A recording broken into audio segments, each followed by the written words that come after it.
recording. Okay, please off the mic. Okay, let me do a little bit of capitulations. Okay.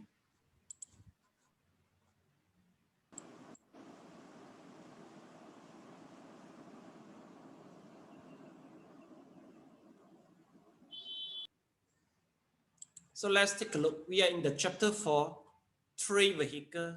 Stage 1 is explaining the differences in the type of people who undertake the path. Okay.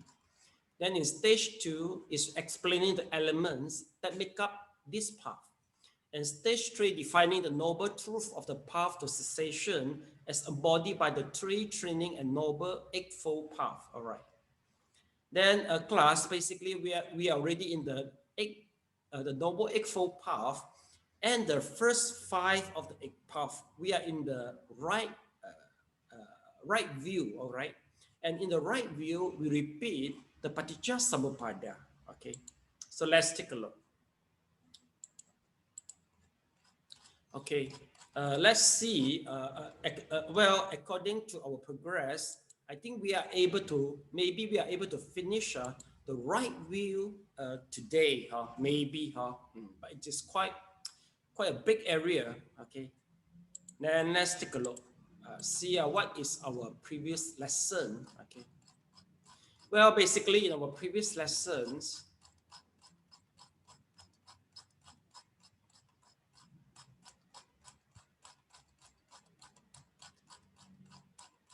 well, very long previous lesson. The verse. Yeah, okay, yes, it's a right understanding of the dependent origination. All right. Well, in the previously, as we see, it's simply an explanation of the affliction that brings about karma and its fruition, suffering, and explain only the continuity of birth and death. Okay.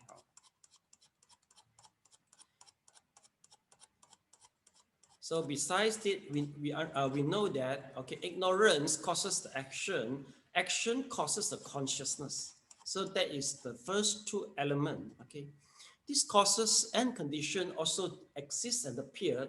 If they didn't, they could not become the causes and condition for the existence and appearance of the effect. Then in the last paragraph, let's take a look. Yeah, when describing permanence, the sutra used terms such as not everlasting, not reliable, not guaranteed, insecure, as well as impermanent. Okay, so remember in previous lesson, we try to repeat. I mean, we try to redefine the meaning of 无常苦空无我, impermanence, okay, non-self, and also 无常苦 and suffering. Well, we can't get the meaning by flipping the Cambridge dictionary, because our Buddhism, we are having our own ways to define all these type of terminologies. Then besides, let's take a look.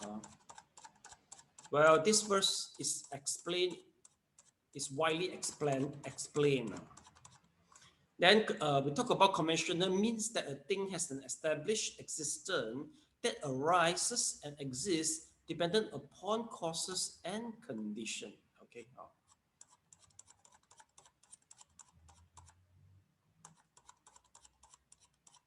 Then lastly, okay, well, it turned endlessly in the ocean of birth and death. This is the endless continuation of birth and death, death and birth, endless transmigrations, and endless suffering. So that is the meaning. I mean, this is about our previous lesson. Now we go to verse number 5. Okay. So we let Mr. Leong read it out before he is going to freeze. Yes.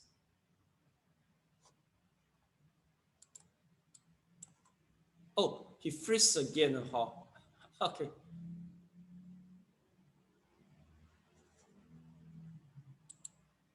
On the mic, Mr. Leong. Yeah. Please let Sally and Elena read because sometimes I get frozen. Okay, okay, yes, okay. So, Sally, okay, you read first.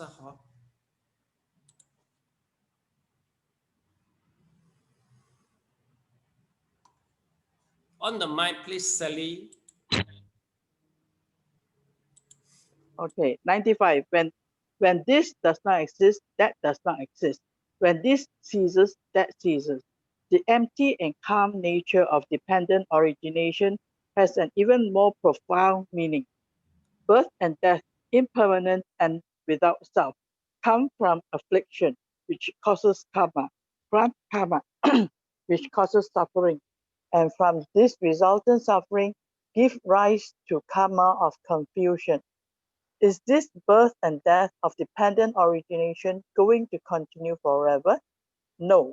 It is possible to escape because the cause of birth and death also lies within the dependent origination. After the Buddha expounded on the dependently originated transmigrations of birth and death, he addressed their extinction. When this does not exist, that does not exist. When this ceases, that ceases. This means that the extinction of ignorance leads to the extinction of action.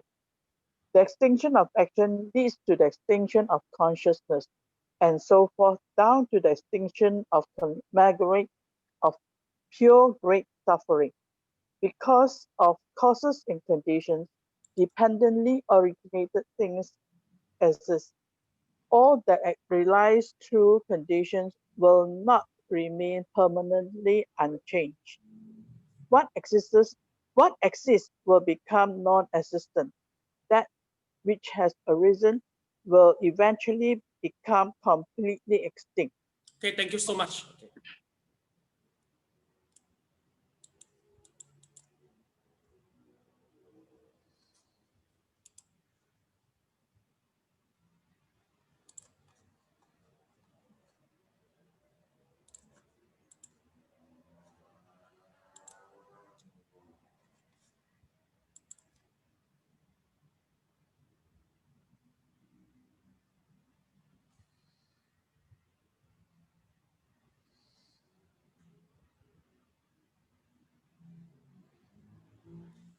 Class, can you search for me footnote number 37? Which one sutra it refers to?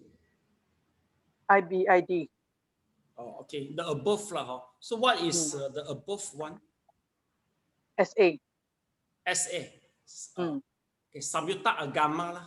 Okay. Mm. So class, what is the meaning for the whole paragraph is about this? Actually, it really follow the verse. Okay. Okay, when it doesn't exist, okay, it would. I'm meaning to say that if let's say ignorance doesn't exist, then mental formations no more exist. One mental formation doesn't exist, then the consciousness doesn't exist. That is the meaning here, lah. Well, basically, class. Once we talk about the condition, okay, basically we try to use to explain the whole world phenomena are subjects to the conditions we used to use to explain this. But basically, the cause and condition actually is quite specifically used, especially in this dependent origination. Okay, because from here we understand that ignorance, ignorance itself and also when it works together with the attachment, with the craving, okay, all works together, then finally, there's a consciousness will be arise and the karma will be, will be created. Okay. So in the simple way, so meaning to say that basically one phenomena, it will take a few conditions to make it arise. So, in other words, thing won't permanent because once it's subject to different condition, if one of the condition or factor gone, so the whole thing also will disappear. So that is the truth. We say, which is discovered by Shakyamuni. class, are you totally agree, or you can look for some exceptional case that which is quite permanent in the world? Yes. On the mic, please. COVID-19, Elena, you want to say? No, permanent is only death and taxes. Voila, taxes. Tax is permanent, you always have to pay. You have to pay. No, it's still subject to change. Yeah. As long as once there's a shift of the government or the policy, is still subject to change. Because of policy, policy is raised now. Yes. It's only the percentage that might reduce your tax rate, but you still got to pay tax. No, it's still subject to change, meaning to say it can be paid less, can be paid few. If you reborn to other countries, I mean, once there's some change in politics, it might change. Because like Brunei, I think they are exempted from paying tax. Brunei. For Elena will be exempted. They are exempted, right? Brunei. So, Elena, you don't quote a very valid example. Okay, yeah, Mr. Leong, would you like to quote any valid example for permanent space? Nibbana. Nibbana. Yeah. Sure. That is the permanent thing. But class, if according to the Theravada, all right, once they try to analyze our material, okay, you will get the final ones. We call it as kalapa. We call it a congregations. So the congregation of the material of the materiality is considered as permanent at the same time. They call it as a real thing. The reason is ultimate. The reason is it is inseparable. The kalapa actually consists of about 8 elements, minimum 8 elements, but it is still considered as ultimate because it is not subject to analyzable anymore. Okay, so that is the definition under the Theravada for the ultimate. Besides Nibbana, there is kalapa. Okay, we call it as mental of materiality and mentality congregation. Kalapa. So that is the thing which is permanent. Not the tax, Elena. Hey. Okay, let's take a look next. So the whole paragraph is about this. So Elena, your turn to read. Although things that arise and become extinct do so instantly, because of the endless continuation of the afflictions and karma, after extinction they are born again. So the suffering effects also continue endlessly. If one can counteract the afflictions, that is ignorance, desire, and so forth, so that they will not arise, then the karmic forces will disappear and birth and death will also cease. For example, when the wind arises and continues to blow, the ocean is stirred into great waves. But once the wind stops, the ocean becomes calm again. The reason that birth and death can be escaped is that birth and death have dependently originated conventional existence. As the Buddha said in the Agama Sutra, there is not a single thing to which one can become attached without making a serious mistake. Thus, if one becomes attached to some actual things and also maintain that it does not exist, one is mistaken. That which actually exists cannot be non-existent. If one says that something that actually exists is non-existent, one has made a big mistake in one's thinking. The Buddha said no such thing. Rather, that which arises and becomes extinct is dependently originated and is conventionally existent. So it is impossible to become attached to. Since there is no real arising to begin with, there is no actual thing to become extinct. Because the law of dependent origination is illusory, one discovers the possibility of liberation from birth and death. And from there, one reaches the state of being completely liberated from birth and death. How can one reach that state? All things are conventionally designated based on dependent origination. Conventional things and the conventional self are illusory. impermanent and empty, without a self. As for ignorance, all the afflictions of self-infatuation, self-perception, arrogance, self-love, this conceals the truth. It views all things, particularly sentient beings, as real, imagining that these have permanent and independent self. Being self-centered in all one's activity, one becomes attached to everything, creating good and evil karma and transmigrating. Okay, thank you so much.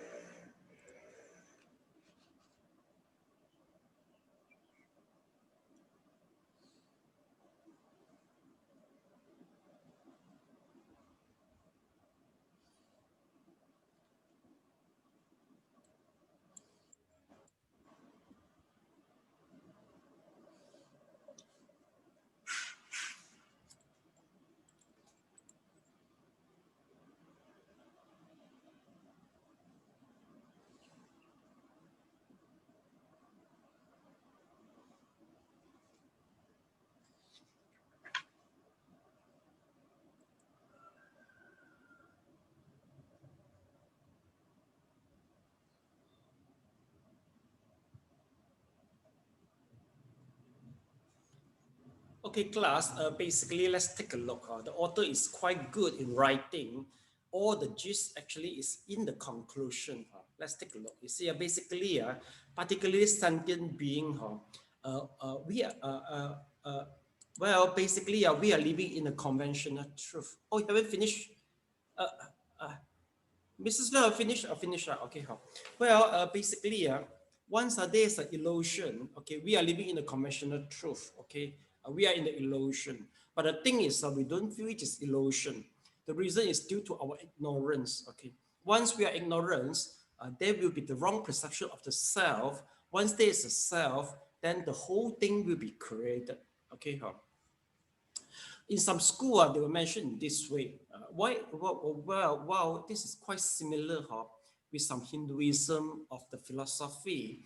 For example, they said that the world is like an ocean, all right? Well, there's a lot of wave, okay? There will be a lot of wave. We discover wave in the ocean is due to the wind, okay? Well, no matter how big or how small the ocean, okay, the wave, it is also is the water only, and the water is similar is with the ocean. Okay. Once the wind of the ignorance blow, there's a lot of phenomena appears outside the world. But no matter how different is it, finally, it doesn't. I mean, it is still same from our self nature. Okay, maybe the best way we say is the goal and also the ornament. I see. Basically, all the ornament, no matter the earring,耳環我哋點樣講下 ？Elena， 耳環 Earring. Earring. Then earring and the ring, and also maybe the rest of the product from the golden, the rest of the jewelry which is made from the golden, from the gold. Everything actually, basically, the basic material is the gold, but from the gold, we can make with a different type of the products from the gold, you see. So meaning it's the same money. Once there's ignorance, it will cause our nature to create a lot of different of the phenomena outside the world, including ourselves, you see. But actually everything is made from our nature. That is the analogy they used to describe how does this phenomena appear. So as long as we can make the ignorance disappear, so finally the whole phenomena will gone actually. But basically we don't say it gone. So the reason is okay, maybe we can say like this. Now there's a lamp. Okay, this is the candle. All right. Well, we saw the fire. Okay. Once the candle finish. Okay, once the candle already finished, or let's say we try to remove all the air, so the fire disappeared. Can you answer me? Where does the fire go? west, north, south. Where does the fire go? Sally, where is the fire go? Nowhere. But Nowhere. okay, Just nowhere, but we disappeared. don't see the fire. So it means what? Why nowhere? Because now the fire disappeared. So meaning to say it must be disappeared to somewhere. So but you answer nowhere. So what does it mean nowhere? So where is the fire? There's no fire anymore. It disappeared. Oh, okay. Why the fire disappear? It must go to somewhere so that it will disappear, right? Right. You are Sally. If I don't see you, meaning to say you are disappeared, right? But the fire disappeared. So where does the fire go? You say you go to nowhere, but how does it disappear? Yes, Elena? The fire is our perception Extinguished. of fire is extinguished and goes off into thin air. You are not philosophy. Okay, well, basically, okay, Mr. Leung know the answer because you keep on chuckle. I know Mr. Leung know the answer very well. Okay, basically, we said the things depends on the condition. Once there's some leads, once there's oil, okay, once there's A, and once there is some, matches, okay, you try to trigger it, then the fire will see the fire. Meaning to say, actually, fire is something exists based on subject to all the condition. Once all the condition there, so the fire is there. Once one of the condition gone, the fire is no more. So that is the answer. So meaning to say that we are like the fire actually. Our existence is like a fire. This is the reason why, if Elena, you really understand the text in the repentance in our Mahayana, sometimes they will say that the karmic force itself is illusion. Okay, now you try to repent, you yourself also illusion. Meaning to say that the illusion repent to the illusion. So why it happens like this? The reason is even though everything is illusion, but we are still bound by the karmic force, even though because we are all is the illusion. Like the people who is hungry, okay, like the people in the dream, once they are hungry, they still have to eat. The reason is even though they are the dream, but in the dream for them that's the real. So for us, even though we are illusion from the point of view of the sage, but we are still real for us. The karma is still real for us. So we can't say that, oh, the karma also subject to condition. So we just keep on commit it. So that is wrong. Okay, got it? So that is the philosophy behind. Okay, next, let's take a look. So according to here, in view of things, okay, being self-centered in one's activity, you see, you use the word self-centered. Then we start to attach to everything. We create the good and evil karma and transmigrating. So class, remember, no matter good or evil karma, both are due to the attachment and due to the self-centered. Okay. Then next, whose turn? Please.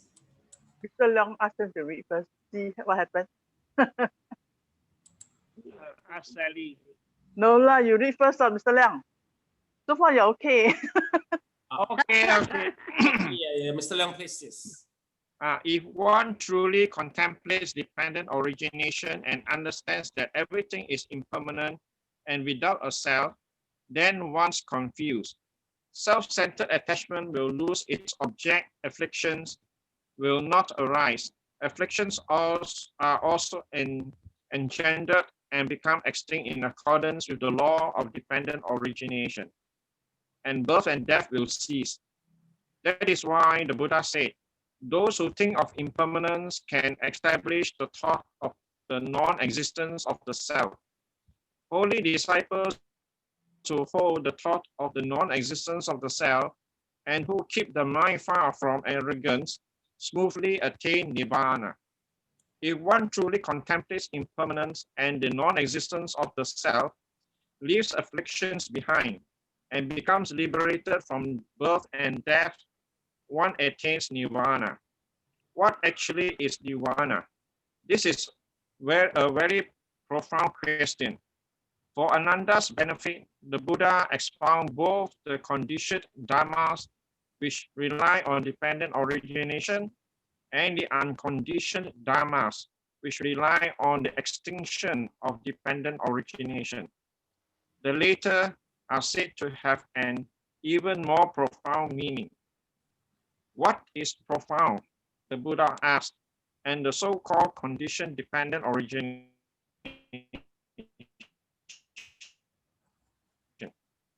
Even more away from all clinging, the elimination of all desires, that is the extinct and quiet nirvana.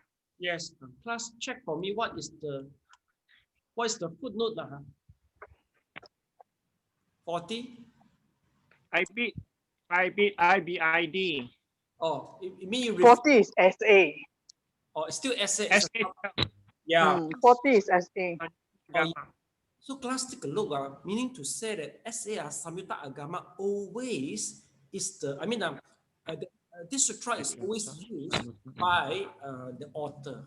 So class, that's the reason why Samyutta Agama is equivalent to the is equivalent to the Nikaya, you see. So that is why basically the Theravadin, no matter monks or laymen, they used to have this type of perception. They always see things impermanence, say everything is no plan, everything is impermanent, everything is non-self.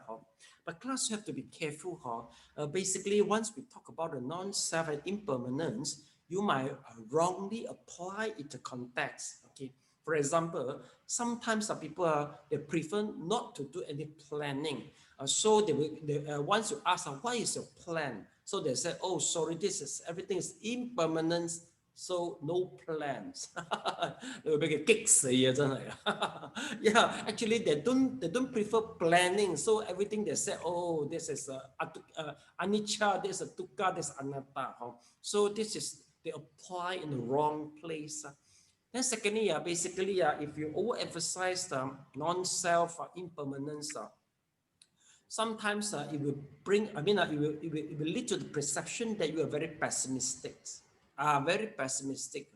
Because nowadays, like once we talk about the attitude to the COVID-19, you have to be positive, okay? You have to take more proactive steps, okay, and do all the necessary precautionary steps. Not just say that, oh, everything is impermanent, so I let it happen. Okay, so you see, for example, I remember there's one prostitute in Thailand, you see. People interview her for the prevention of the AIDS. So she said, oh, everything depends on the karma. If really there's a karma, I will got the AIDS. So that is the karma. If let's say I don't have the karma for being affected by the AIDS, so I won't be affected. So it's not necessary to take any precautionary steps. Anything wrong with this statement? Mr. Liao, anything wrong? On the mic, please. Oh, the freeze frozen again. Yeah, Elena, your turn again. I mean, that is a very, how to say? She has a view wrong. Yeah, Mr. Leong. Attitude. Yeah. It's a wrong understanding and a wrong view that she has. Is it correct? I say it's Laka Daisika, attitude of the Laka Daisika. Yeah. Yeah, Laka Daisika. Like a seeker, yeah. Attitude. This correct attitude. Yeah. So that's why sometimes this you see, just now keep on mention anicca, dukkha, anatta is really deep root to the especially the Theravada devotee mind. Sometimes they will wrongly apply it. Okay. Well, basically, what does it mention? According to Abhidhamma, basically the impermanence and non-self, it refers to our particle of the materiality and the mentality. That will be more proper. It must be go to the very subtle state. Then we talk about this. And basically nowadays, I heard the Theravada, because to avoid people keep on misunderstood for the pessimistic. Okay, so they will try to emphasize more on the metta. Metta is good. Okay, we talk about the metta, huh? So that will be very encouraging, and you will be more positive. Okay, huh? Well, recently there's a talk between Dalai Lama and also from Ustaz, I think. The Ustaz is the representative from from the Muslim country, and Dalai Lama is the representative from the Buddhism. Okay, so both of them will try to talk about the issue. Okay, so what is the best issue for the discussion to promote the unity? Sally, you think what is the best issue to talk about?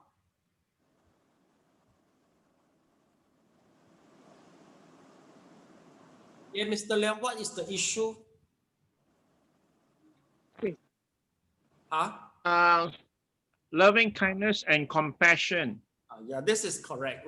Because if you don't talk about the because the loving kindness and compassionate, it's the virtue which both of them embrace, okay, and encourage, okay. Well, we have to talk about the similarity to enhance the harmony.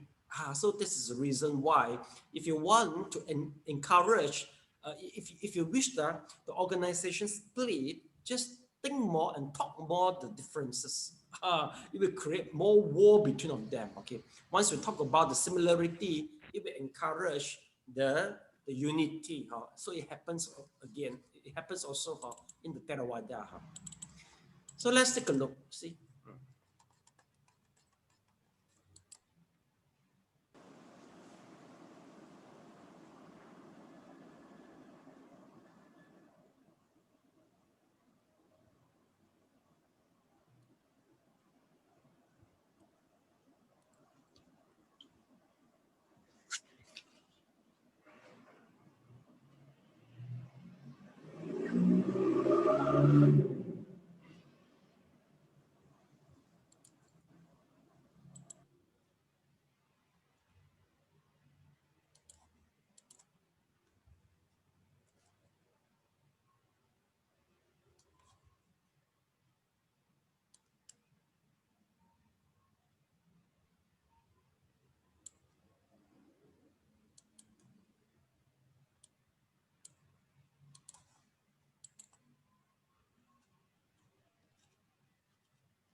Okay, basically, once all the defilement have been eradicated, we are able to attain the Nibbana. But Nibbana is something very profound. We can hardly to explain it. In this three vehicle, usually we will say that Nibbana meaning to say that is the elimination of all the defilement. Then there is the Nibbana. Nirvana is still, you still can consider Nirvana as the mental state. Okay, but basically, in order to attain to the Nirvana, there will be some steps for you. Maybe I can just bring your attention.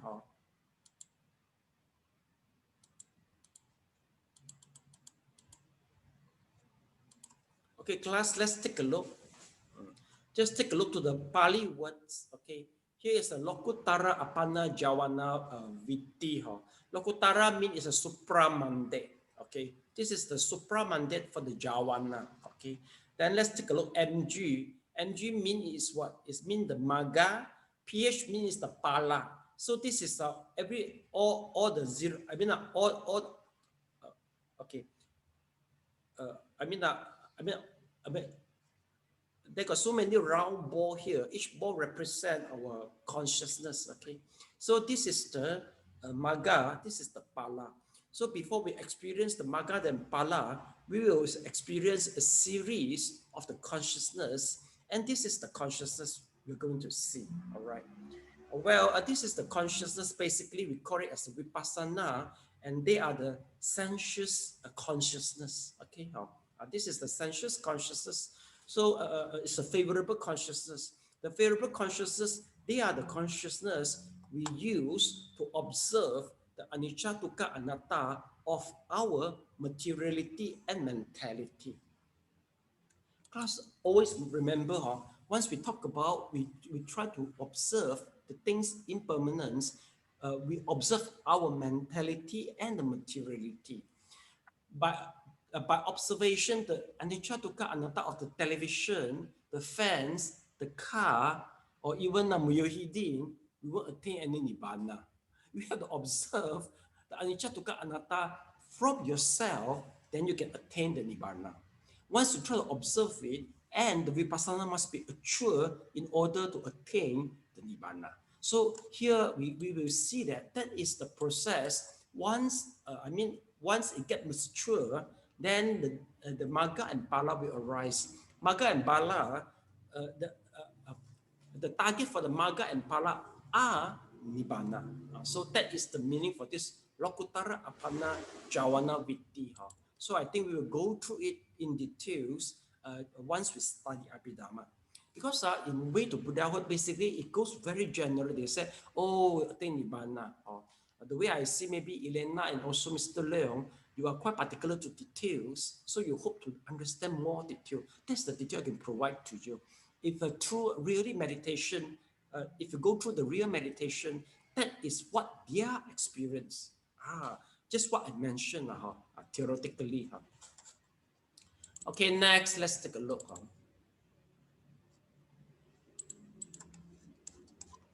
Okay, this is why now we go to the Mahayana. See how does Mahayana say? Sally, your turn. This is why the Mahayana Sutras, the ocean is an analogy for the profundity of dependent origination of birth and death. And the deepest bottom of this ocean is the most profound nature of things. Relatively speaking, dependent origination is a convention destination. Sentient beings opt in ignorance and are unable to see the fundamental nature of dependent origination is actually extinct. They also do not know that this is only the continuity of karmic effects that are impermanent and without a self. If one can truly contemplate dependent origination without attachment, eliminating all afflictions and stopping birth and death forever, one will realize the distinct nature of things in dependent origination. Then, as when the wind stops, one can experience the peacefulness of the ocean. Generally speaking, Shravakas are enlightened gradually. From impermanence, they understand the non-existence of self. From understanding the non-existence of self, they stay away from the views of I and mine, and from self-love, and they enter nirvana. They do so, however, after truly contemplating dependent origination. Dependent origination is in accordance with and aligned with extinction, as is said in the Agama Sutra. The sutra as taught by the Tathagata is profound, illuminating, difficult to understand and to realize, and is inconceivable. Only with refined and determined and illuminating wisdom can one know that emptiness corresponds with dependent origination. This is an everlasting extinction that is very profound and broad, immeasurable and infinite, which can be known only through realization. Yeah, thank you so much.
Okay, class, let's take a look. Okay,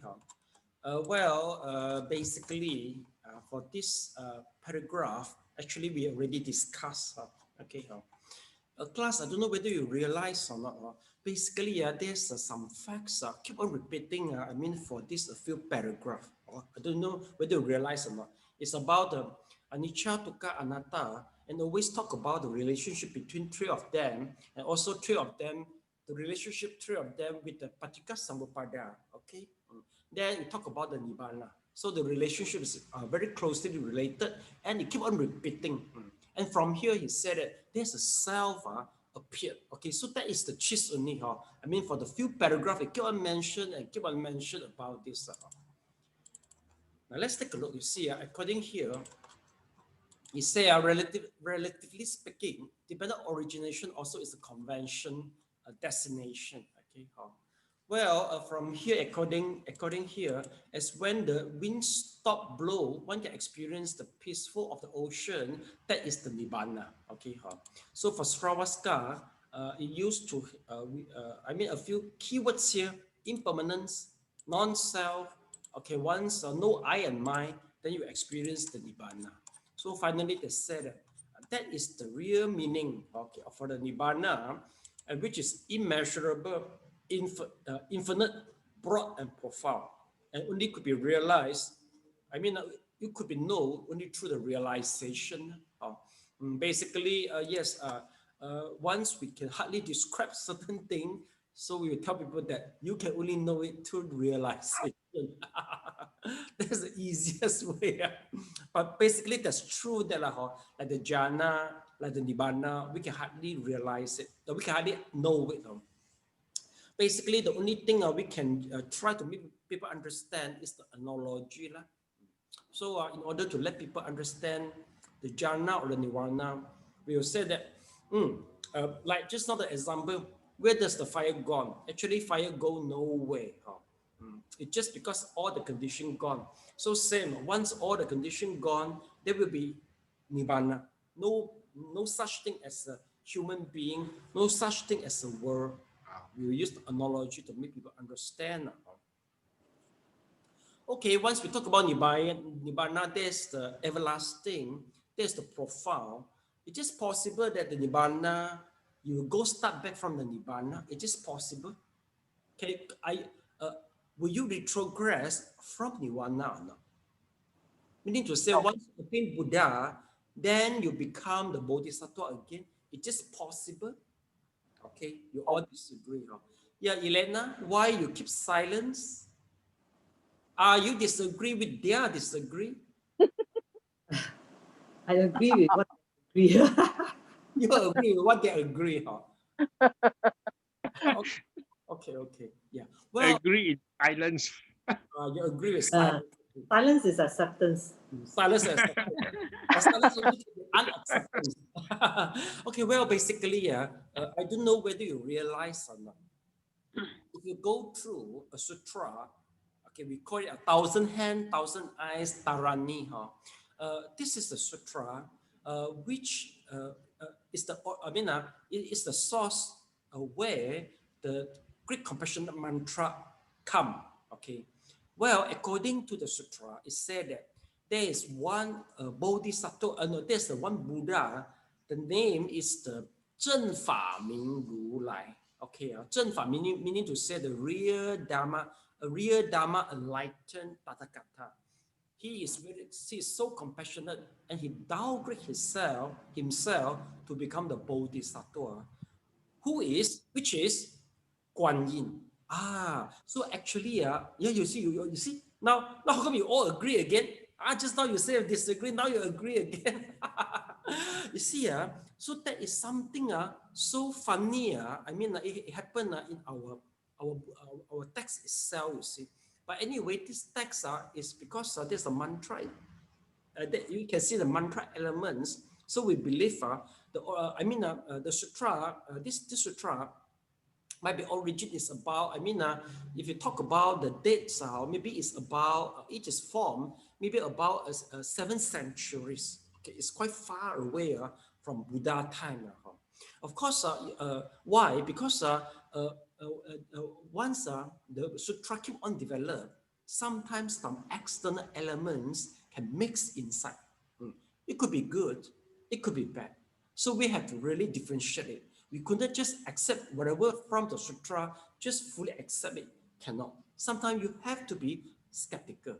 So for this instance, basically, if you go through the text, which is before Christ, basically I'll talk about it. Once you achieve or attain the Nibbana, there's no way to go start back. Okay, and also, and meaning to say, especially in the Theravada, I mean the Theravada from the Sarastivadin, and also in nowadays the Theravada, both they embrace the belief that once you attain to the Buddhahood or an Arahant, there's no way for you to go start. This is the reason why, in order to become the Bodhisattva, you can't enlighten as the Sotapan. You can't. Once you become the Sotapan, meaning to say that you just have remaining of 7 lifespan in it. 7 lifespan is not enough for you to accrue enough merits to attain the Buddhahood. So you get the point, okay? So this type of a perception is one of the perception you need. So in Dharma Flower Sutra, it mentioned that once you attain Arahant, you should transfer merit to the Buddhahood, and so that you can attain, become the Buddha. You see or not? So this is the Sutra in Dharma Flower. Dharma Flower Sutra is quite early also. It's about 1 century. We notice that the Sutra is about in 1 century, you see. Anyway, there's 2 types of perception within our Buddhism, you see. For Theravada, they will choose number 1, but in Mahayana, number 2 is very prevailing. Am I right? Our Arahant transfer merit, and for the Buddhahood, is this correct? Yes. And yet now in this for the secret school, the sutra, it mentioned that Buddhahood could be downgraded to Bodhisattva. You see or not? So anyway, we have to make a choice. Sometimes we need some history, the knowledge background of the history, in order to make the decision. Because 3 of them are contradict to each other. There's a paradox. Paradox, right? This is a paradox. So you have to make the decision and analyze and choose which one you think is correct for yourself. Okay, so firstly, do you agree to sutra that the Tathagata, the Buddha, can downgrade, become Bodhisattva? Agree? If you disagree, put up your hand. You disagree. Don't respond. All are frozen. Okay. Then secondly, do you agree that Arahant can transfer merit to Buddhahood? If you agree, please put up your hand. All are frozen also. Okay. So do you agree that once you become Arahant or Buddha, there's no way for you to go start? If you agree, put up your hand. Yeah, Mr. Leong. Okay, Sally.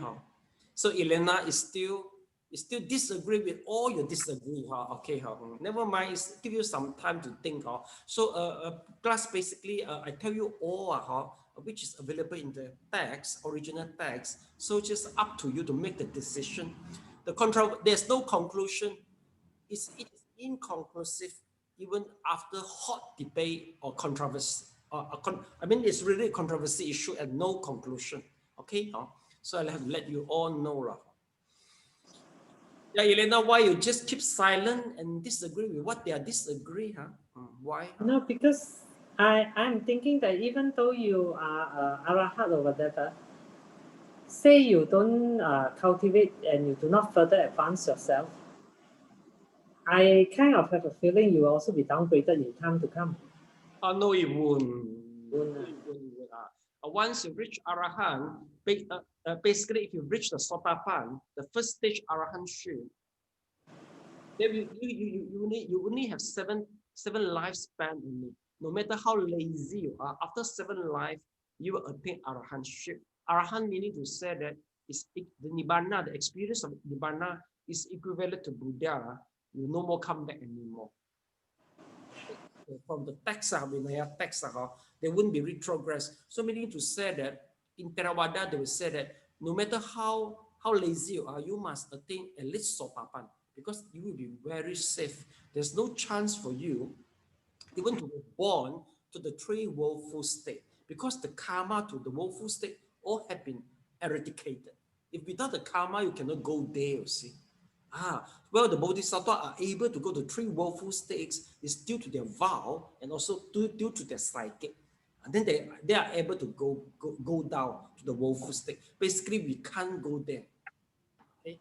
So that is something is there. Yeah, Mr. Leong, they are totally disappeared. More than frozen they are. Let me really check for it. Yeah, they totally disappeared. More than unfrozen. More than frozen, you see. Even worse than frozen, you see. They go and check out Nirvana.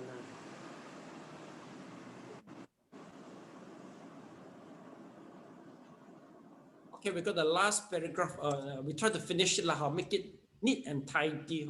So, Elena, can you please read through it in other words? In other words, Nirvana cannot be said to have any boundary, for it surpasses the relative world of conventional destination and cannot be described as having an extent or a quantity. Also, it cannot be imagined as being here or being there, for it is said it will never arise in a future life, whether in the east, south, west, or north. It is really not like this. It is very profound and broad, immeasurable and infinite, forever extinct. Then it is not. It is. Then is it not non-existent? It cannot be said to be existent and cannot be said to be non-existent. Once one has completed the process of leaving desire and become extinct, this state should not be described as existent, should not be described as non-existent, should not be described as both existent and non-existent, and should not be described as neither existent or non-existent. Staying away from all the conventions, one attains parinibbana, as Buddha taught. In short, as for surpassing the relative world of conventional destination, dependent origination, and entering the absolute world, nothing can be said. Anything that is said is wrong. Rather, this is realized by truly contemplating dependent origination, originated extinction, which is also the realization of the nature of dependent origination. Well, nothing can be said. Anything that is said is wrong.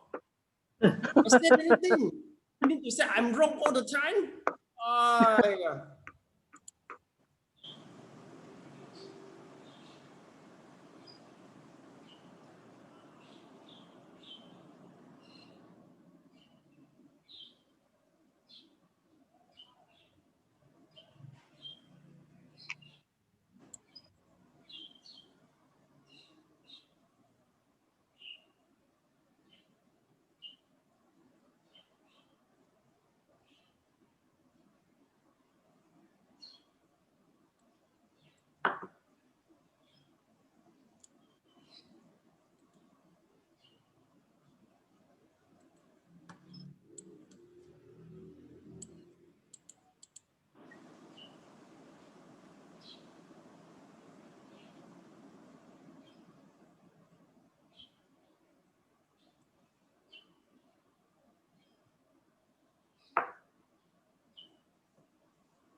Okay, class, let's take a look.